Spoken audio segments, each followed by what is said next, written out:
Good evening, everybody. Thank you so much for joining us this evening for what's going to be, I think, a really memorable and special evening commemorating John Lennon. I'm Jennifer LaRue. I'm the Director of Public Programs at the Mark Twain House Museum, and I am astounded at the number of people we have joining us tonight, 240 people counting from all over the place. Our guests tonight, three of them are alumni of the Hartford Courant, and our beloved hometown newspaper. And I'm so gratified to see so many people from the Hartford Courant in our audience tonight. So thank you for being here. And please do say hi in the chat and let us know that you're here, just because we love having you here. So this is the last of what the season's A Little Harmless Fun series, and I think Frank is going to talk a little bit about how we're not really identifying this one as A Little Harmless Fun because that's didn't quite fit the way we all feel about this somber occasion. But Frank has worked long and hard to develop and plan and run this series, and we're so grateful to you, Frank, for delivering these wonderful programs to us. So thank you, and we look forward to many more as the days go on. I'm not going to talk too long. I just want to point out a few housekeeping things, and also, well, I'll get onto that in a moment. You all are chatting away like crazy, which I love to see. Please continue to do so throughout the program. And even after the program ends, you can come back and watch this over again and continue to chat. So maybe you make a friend from across the country in the chat. You can continue the conversation in perpetuity. So enjoy that. But if you have a question for the Q&A session that we'll have toward the end of our evening, please take a moment and put your question down where it says ask a question, and somebody has already posted one. Thank you, Frank, for the visual aid there. That just makes it a lot easier for us to manage. And you can look through the questions, and if somebody has already asked your question, then you can just vote for it, and that moves it up closer to the top of the pile. So please take advantage of that. I'm sure you have a lot of things to ask. And kind of different this evening from some of our other programs, we're encouraging people just to share their memories. This is such a memorable moment. I know it was a landmark moment in my own life and clearly in so many other people's. So this is a moment for us to come together and share and talk about that together. And Frank's going to talk more about that. I just want to also remind people that the Mark Twain House is a writer's home, and it's a home for writers. And I think Mark Twain would have been crazy about John Lennon as a writer, honestly. And we have all these writers in our midst tonight. So in celebration of that and in marking the evening, just a reminder that this program is free for all of you who have joined us, but it is not free for us to offer. The museum is a private nonprofit organization, not funded or supported by the federal or the state government. So we depend on revenue from our house tour primarily, which we've, of course, had to suspend because of the recent spike in COVID cases. And right now, our public programs are pretty much one of the major sources of revenue for us. So please help us keep the party going, keep moving forward until we have this horrible COVID thing behind us and can come together again in person. And it's very, very easy to support us simply by clicking that button beneath mine and Frank's face, that long kind of teal-colored one that says your support is vital to the Mark Twain House Museum. Truer words were never spoke. Any amount that you are able to share with us, and I really mean that any amount at all, is deeply appreciated by the staff and trustees of the Mark Twain House and Museum. So thank you in advance for your generosity. Yeah, so I'm going to introduce our friend Frank in a more formal way right now. Frank Rizzo is a theater critic for Variety. He's covered the Connecticut arts and entertainment scene for more than 40 years. So he started when he was 2, 33 of them for the Hartford Courant. He also writes for the New York Times, American Theater Magazine, Connecticut Magazine, the Hearst newspapers of Connecticut, and many more publications and outlets. He is vice chair of the American Theater Critics Association, which is very impressive. And his website is showriz.com.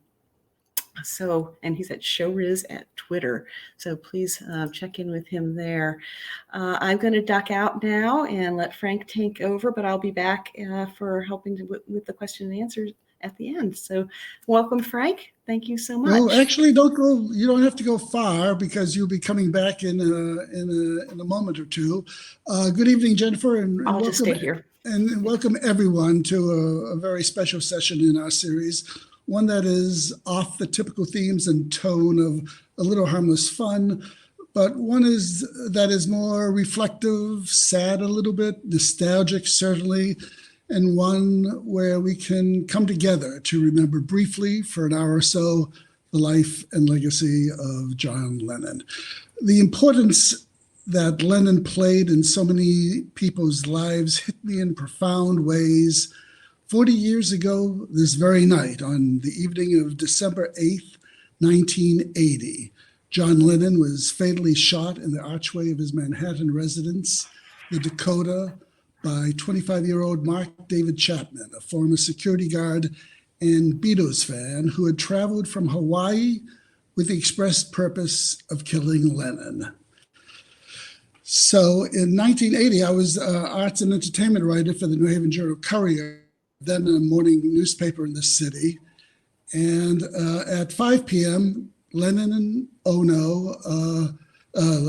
John and Yoko left the Dakota for a recording session at Record Plant Studios.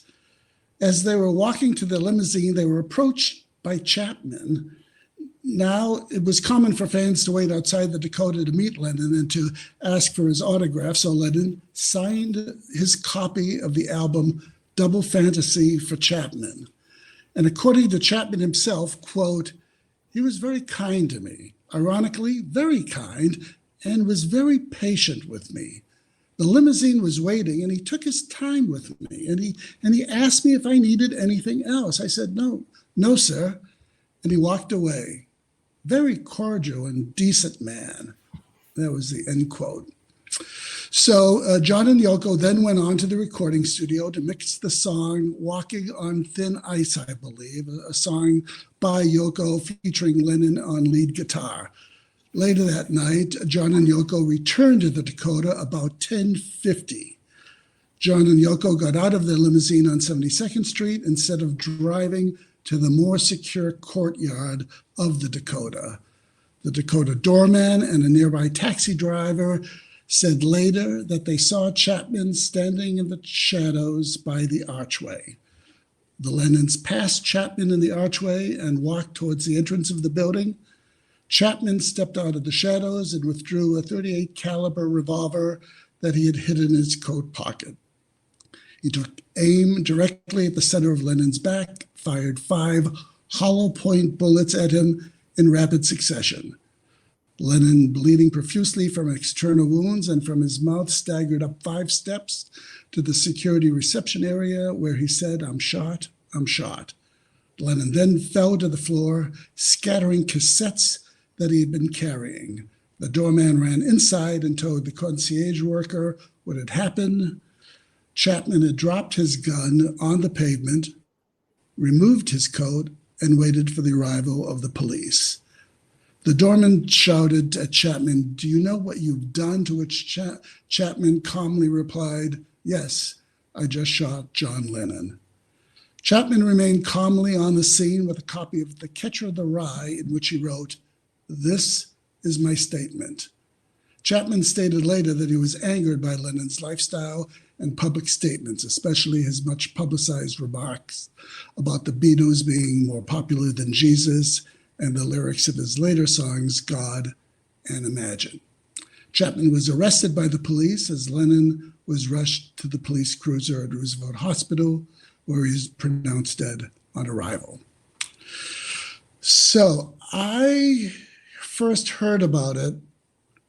I was at a poker game that night at a friend's house in downtown New Haven, and we heard the news. I think it was on the radio. We must have had it on. It could have been the TV. But what I do remember is that the photographer, Jim Meehan, and I decided on our own to go to Manhattan that very morning because, well, we just felt we had to be there.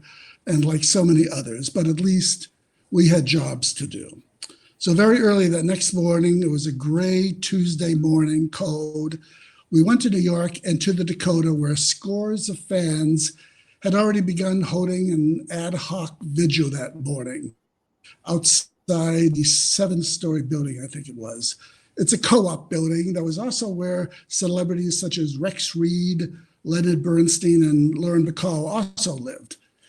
I started writing the story when we returned that afternoon, and I filed it that night for the next day's paper. Now, the following photographs, this is actually the story.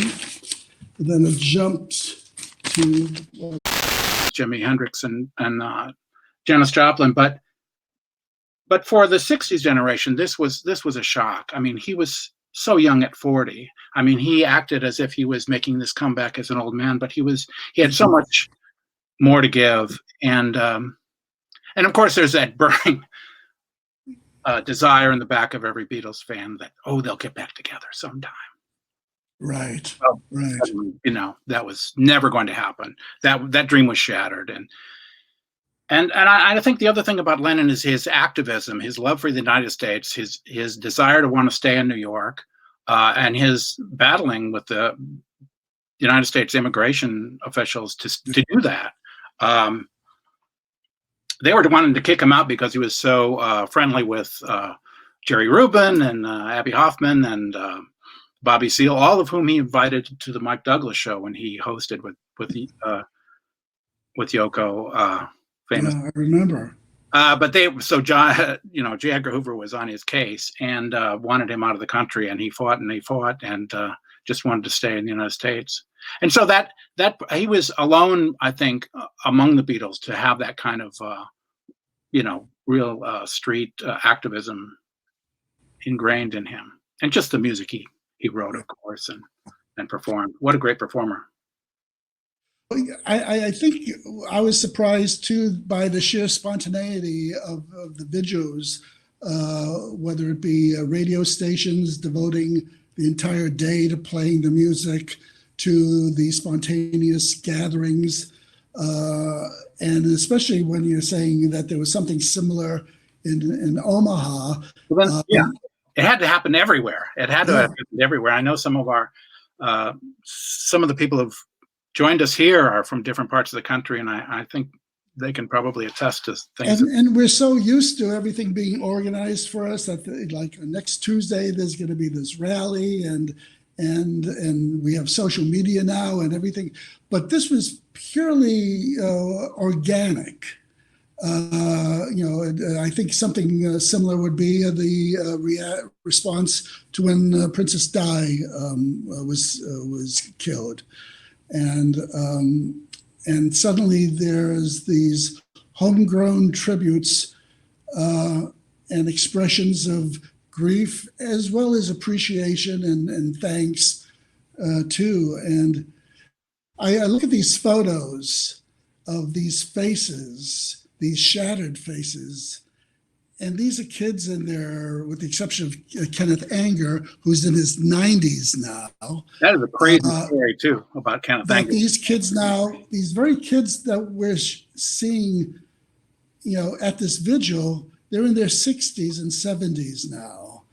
And so yes, there's that sharing that you and I and Steve and Charles has, but because you have kids, what is Lennon's music and Lennon as a activist and as a personality mean to subsequent generations, and what do you think his legacy will be?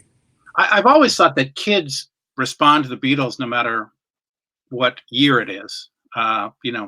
This year's generation of kids will respond just as well as my kids certainly did. And of course, Spotify had recently would tell everybody what their favorite, what their most played songs were for each listener recently, and both of my daughters had Beatles as number 1 or number 2. So, I mean, that makes me proud as a dad, but it also still connected. How much we drive around on Sundays and listen to the Beatles channel on Sirius XM, and nobody wants to change it. So it's really a part of us, and I think it's a part of a lot of people. Yeah. So let's bring in our friend and fellow music writer, Steve Metcalf, who covered music of all genres at the Hartford Courant starting in the 80s. He's also held many positions in teaching and administration at the Hart School at the University of Hartford. And welcome, Steve. Your background in music is more formal than that of Roger and myself, but I think you will bring a unique perspective to this. But first, what do you recall the day that Lennon died and the circumstances around it? Oh, vividly. As it happens, the night that he died, I was reading an interview, a magazine interview. Double Fantasy, his double album, in which he just kind of emerged from years of isolation, had just come out, and he was doing a lot of press and a lot of interviews, which he hadn't done for years. And so I was reading this interview and actually chuckling out loud at his witty remarks and irritating my wife. But we had no media on. We had no radio, no television. So it really wasn't until the next morning that I went downstairs and opened my Hartford Courant. And I almost missed it because it was in my edition, it was at the bottom of page 1. And the headline, I'll never forget, said, "Ex-Beatle slain in New York City." And I thought to myself, ex-Beatle, this is one of the most celebrated human beings on the planet. It seems a little sort of limiting to say, to identify him as ex-Beatle. I hope, by the way, that the headline writer is not in our audience tonight, but anyway. Well, also it was before they had a full-time music writer too. Yeah, actually, that's true.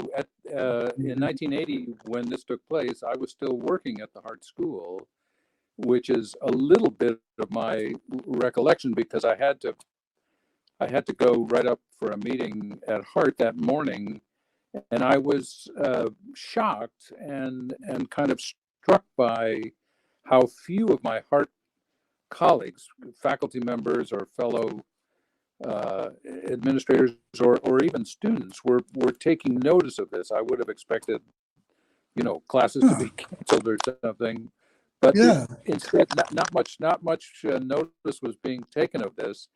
And I've reflected on that over the last couple of days in preparation for this evening because, as you guys know, especially in those 40 years since Lennon was killed, the Beatles have become objects of tremendous global scholarship and serious, analytical inquiry around the world. There are conferences and symposiums and papers and scholarly books. I mean, hundreds of books have been written about the music of the Beatles, not fan books, Mm-hmm. And so it's striking to me, as somebody who kind of lives a little bit both in the classical world and the pop world, that the Beatles have become a phenomenon that everybody, no matter what their musical training or genre, as it were, has a sense of connection to, and feels seriously about it. And I don't know any classically trained musician under the age of 50 who isn't a huge admirer and fan, literally, of the Beatles. Was this an evolutionary thing that happened, Steve, through maybe the 80s, or was there a turning point? Well, it certainly was evolutionary in the sense that it was gradual, bit by bit. I hate to say it, but looking back, I think it might be in some ways true to say that Lennon's death maybe caused people to look more seriously. I mean, interesting, yeah. There's the old sad joke, at least in serious music, that you have to die before people pay any attention to you. But in this case, I think the serious scholarship that surrounds the music of the Beatles really didn't begin until after 1980.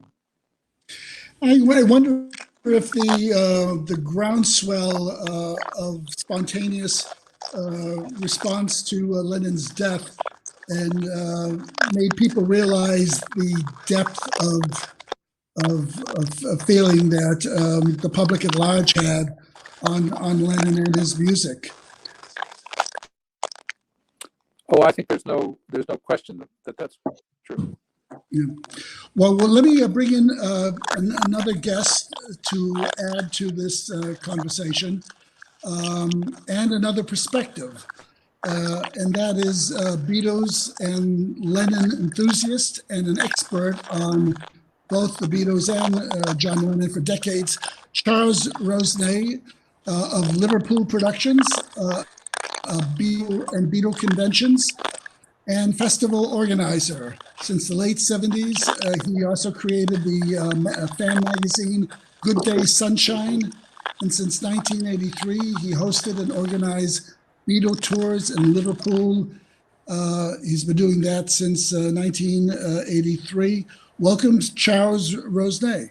Thank you. It's an honor being surrounded by you guys who I've read since I can remember. Just the honor being here. I think I sent you all press releases through the years.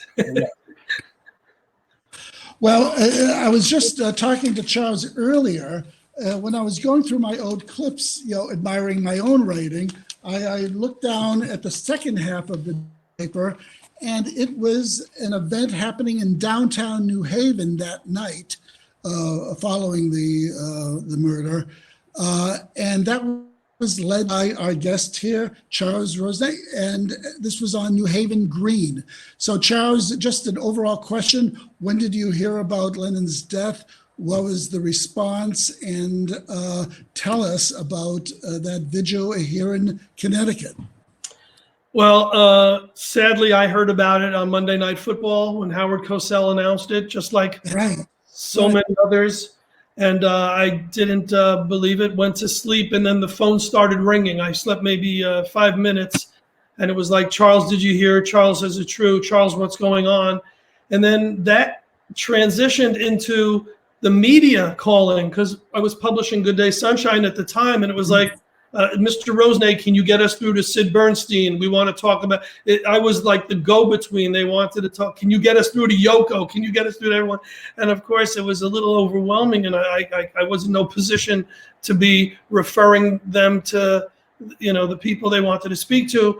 But I remember I got up and went to Southern. I was in school at the time. The next day, and I got a call from KC 101.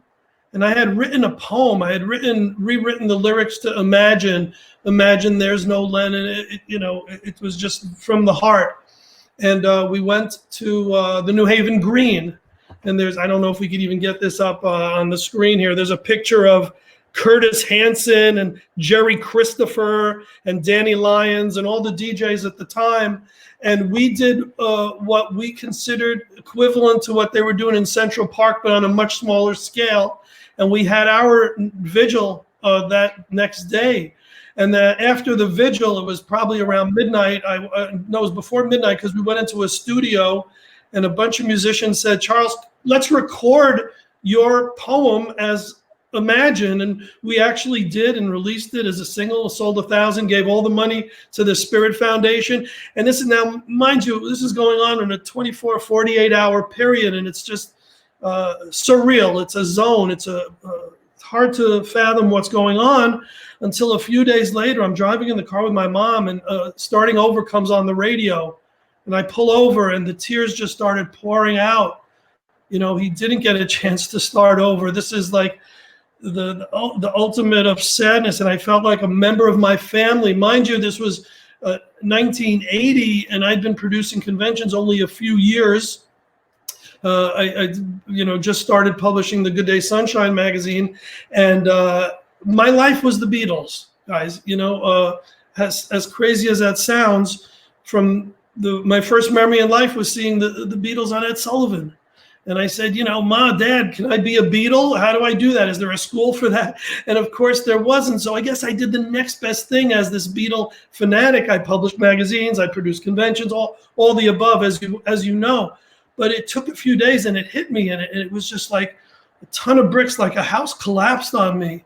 And, the realization that there's not more music coming from John. And now, 40 years later, it's so much bigger than that. It's so much, the music is secondary to the concepts and the ideology and what he would have said about the election and what he would have been saying about COVID. We miss that. We don't have that. Our kids don't have, whether it's words of wisdom or words. Did you see that? That just fell off. John just sent the sign. From John. Or if it's words of insanity, whatever it would be stuff we'd be talking about and writing about. And you know what? You mentioned his name, but I won't mention his name. But he took that away from us. He took that away from a father, a husband, a musician, and somebody who meant so much to so many. He just took that. And Sean Lennon is 45 this year. And can you talk, Charles, a little bit about generational changes? Because you have kids, and you've certainly continued keeping the Beatles legacy with the tours and other things alive. But you more than anyone else must have really have your eye on how different. What does a 20-year-old think of John Lennon and the Beatles? But particularly, what does a 20-year-old Generation Z kid think of John Lennon? Does it mean anything? I think you're asking a person who may not. It's not fair because I've brainwashed my kids from birth. Listening in the car, it was Beatles, Monkees, Four Seasons, Supremes. So it took them a while to discover there were Justin Biebers and One Directions of the world. I mean, they knew every word to Rocky Raccoon before they knew the ABCs. So you're getting it from a wrong point of view. But having said that, I think what the bigger picture is how fascinating it is that every few years you mentioned Spotify and the Beatles, channel on Sirius. Well, what about Beatles Rock Band? What about the fact that every few years somehow there's a way that the Beatles are resurrected and their music is introduced to new generations? It's by design, obviously, but it's also because it stands the test of time. I'm not going to put down, another group, but, we're not playing Moby Grape. We're not playing, other bands in the same breath and in the same extent as we do the Beatles. And it's because, some of those songs are still jumping out at us the way they did in the AM radios in the 60s. There's still a vibrancy and a freshness and an importance to the early stuff, as well as the lyricism and the intellect of the latter years. Am I getting too heavy here? Do you agree with me? No, this is great. So, Roger, you're in touch with the kids nowadays. Oh, yeah. So the same question. Do you think a 20-year-old, what are your thoughts? I think it's kind of the building blocks of pop music. Jay-Z did an album that was remixed White Album. With his lyrics, people know the songs even if they don't think they do, and the surviving Beatles are still touring and they're still recording. McCartney has a new album coming out, and to go to a Paul McCartney concert is to see the influence that still pervades. It's old fans, sure, but it's young people too, and it's teenagers, and it's 20-year-olds on dates.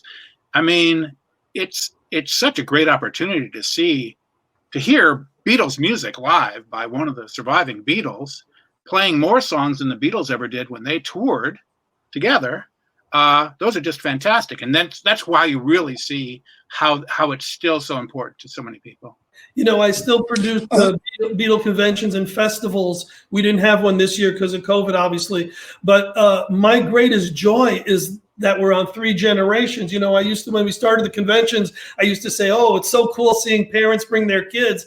Well, it's grandparents bringing their kids, bringing the little ones. And they all, it starts with Yellow Submarine for them, but they know it all. They really do know all the songs. It's a great feeling. Yeah, my Jennifer, daughter Jennifer, why don't you jump in so we can start some of the questions, and then we can all respond to what we have that people might be asking us. Oh my goodness. Thank you so much. This has been fascinating. And before we go to the questions, we've got only a couple, but I just want to remark on going back to the spontaneity of the vigils and everything. There was no internet, there was no getting on your phone. I have no idea what compelled me when I learned the news in my dorm room at the University of Maryland that I had to get on a bus and go down to the National Mall and participate in what I imagined, I guess, would be a vigil. And sure enough, there were hundreds of people there. But I didn't get a message. I didn't get anything on Facebook. We just all spontaneously decided we had to go somewhere and be with other people who felt the way we did. And the story that I read at the Roger in a sec, that Rick Sandella wrote about Charles's event on New Haven Green, it attracted 700 people. 700 people. You can't even get that for a presidential rally in New Haven. But you got 700 people without social media, as Jennifer said, without anything else. I'm sorry, Roger. Go ahead. No, I was just going to mention that at these gatherings, there was singing, and I imagine there was singing in D.C. and there was singing in New Haven, and Yes. I mean everyone, because everybody could do it. Yeah, they had to go. They had to be part of something. They wanted something to do. What can I do about this? Well, I can gather with other people and revel in this music. And there's something very comforting about sharing the music, because even though he is dead, that the music is still there, and his words in the music are still there. And that has, especially at that moment, a very comforting feeling as well, because he was about love and peace and all of that. Yes, absolutely. Well, we just stood on the mall, and not a million, but hundreds of strangers held hands in a circle and sang over and over again, "Give Peace a Chance." Which I'm sure happened in places all over the country just then. So Donna Torso says, how long did Hinckley have an obsession with John Lennon, and how did it start? Do you know anything about that? I don't know that much about it because I didn't want it to be about him so much, and be more about Lennon. But maybe Charles knows more than I do. But apparently, according to Anger, who I talked to, this was on his mind for some time. Right. It's interesting. Go ahead. No, there was a checklist. If it wasn't Lennon, it would have been Jagger. It's who he had access to, who he felt was the most accessible person and the largest scope of stardom that he can reach, sadly, And he wanted to do it for fame, right? And that's why I agree with you, Charles. I'd rather forget his name, and it wasn't Hinckley, by the way. It was another name. But Right. no. Yeah, that's a good point. Good point. Thank you for pointing that Actually, out. a lot of those names sort of merge. but they do it so they can get their names. I mean, that's to bring up Hinckley. Yeah, that's why he did it. So somebody could see it. And also, not to bring up the Catcher in the Rye, but the Catcher in the Rye was also part of Hinckley's MO or inspiration. But enough about Hinckley and enough about Chapman. The music continues, and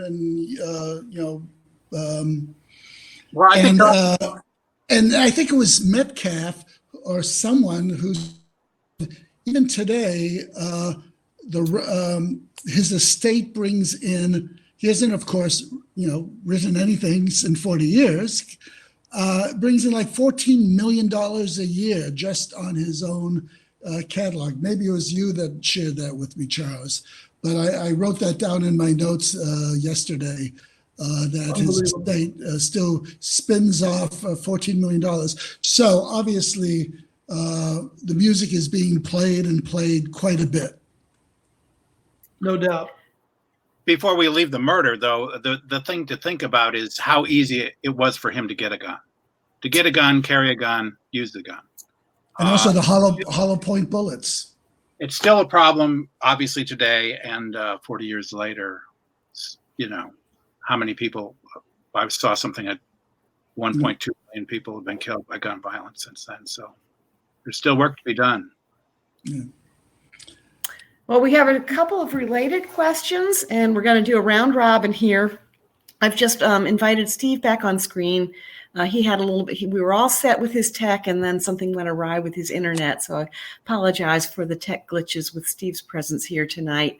But people are asking each of you, favorite Beatles song. Can we go around? Well, I would do not the Beatles' favorite song, but if it was a Beatles song, it would be "Hey Jude," because my middle name is Jude, but It's a terrific song anyways.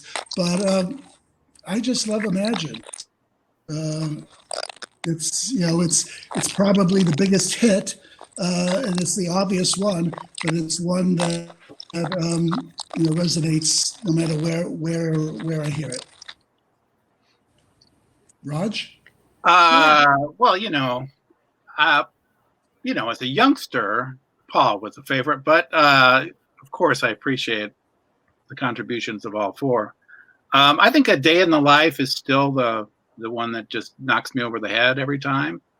And it's equally balanced between Paul and John as well. So that's the one that comes to mind for me.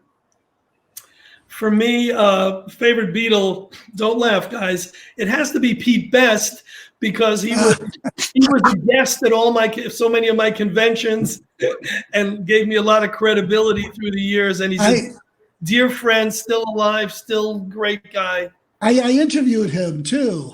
You're right. He is a great guy. Yes. Favorite song for years was Here, There, and Everywhere, and it was my wedding song. But more so now, it's While My Guitar Gently Weeps. I don't know why the Harrison songs seem to have come back to me as fresher than when they came out. Something and Here Comes the Sun. But While My Guitar Gently Weeps is my standout song currently. Steve? So I would say, since Roger has already said what I would have said, which is A Day in the Life, I'm going to say my favorite Beatle record, my favorite Beatles single, was the double-sided Penny Lane and Strawberry Fields Forever, which I think is their greatest single. Yeah. Wow. So does your kids feel the same way that we do, or do they see this person? I go back to what Charles was saying regarding not just his music, but where would be the equivalent of the John Lennon is the human rights person that's an advocate for human rights and other political and social issues. Is there any person remotely like Lennon around today? And I think just as much as the music, that devoted figure for peace and love is something that is lacking.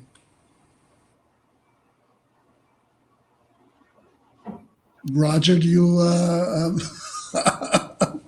contemporary who embodies that spirit. We so forget that a lot of this music in the '60s and into the '70s was tied to social movement. It was the Vietnam War. It was protest songs, and it was doesn't exist.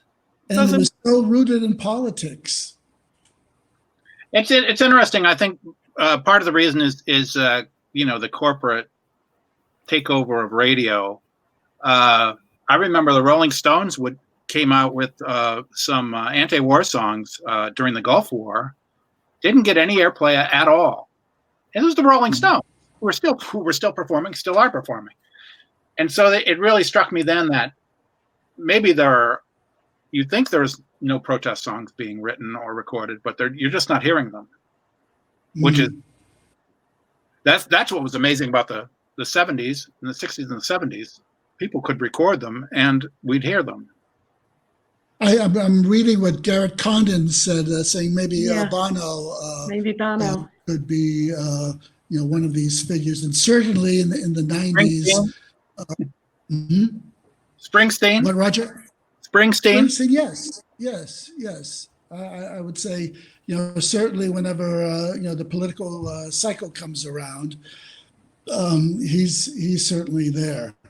Well, there's definitely rap songs and hip hop songs that are Black activist songs and Black Lives Matter songs that we might not be exposed to, and certainly aren't getting mainstream airplay. But that's probably the closest to our generation's protest songs. But also mixed in this protest, mixed in this advocacy, there was a sense of spirituality that Lennon had, especially his time with Yoko. So there's this other layer that Lennon had that was very special, very unique. So put it all together, and it was an extraordinary person that now we look back at, but we're here also to celebrate as well. Someone just wrote, Ringo needs some love. And we love Ringo. Ringo does not go on any media interview or do anything without saying peace and love. That's his, he's taken that as his quote. So let's share that. Thank you. And I didn't have a favorite Beatle, though I thought that Paul was really cute, but I was a young gay boy at the time, so it was sort of mixed in with a lot of other things. Well, I'm going to jump in here as the sole female on this group of people talking about this, and it evolved. So at first I was in love with Ringo, and he was so funny. Then Paul, because that's who you're supposed to, and then John, because he was super smart, and then George. George is my abiding love as far as the Beatles go. So that is a woman's life in Beatles. Not Pete Best, though. Well, I mean, I didn't have a lot of interaction with Pete Best, I'm sorry to say. It's interesting, and I'm not doing this for the plug, but I have a book coming out, and I asked a lot of Beatle-related people to contribute to it. It's actually off the wall. It's 100 celebrities gave me their top 10 horror lists of their favorite movies, of their favorite horror themes, and Pete Best contributed, but the most intellectual one I got was literally, I would get, Exorcist is my favorite. Here's why. John Lennon's sister, Julia, wrote the largest chapter in my book. And it's like a thesis on why Shakespeare was the beginning and the end of horror. And so you don't think of, these Beatle people as being actually intellectuals, except for John, perhaps. But his sister came up with the most amazing list. And I'm sitting here thinking of, all the contributions that John did to society and to spiritualism and everything else. And it hit me, and we're talking about Pete Best, that those two contributed to the book, but Julia's was just so outstanding. So I thought I'd mention it. She's still alive. She's still in Liverpool, and she's an ambassador to the town, to the city of Liverpool. So if you're a fan and you come over, you might visit the Cavern Club. She'll be there to greet you. It's a really beautiful thing. And I'm glad you brought this up, Charles. But there are links in the chat to opportunities to purchase that book, right? Okay.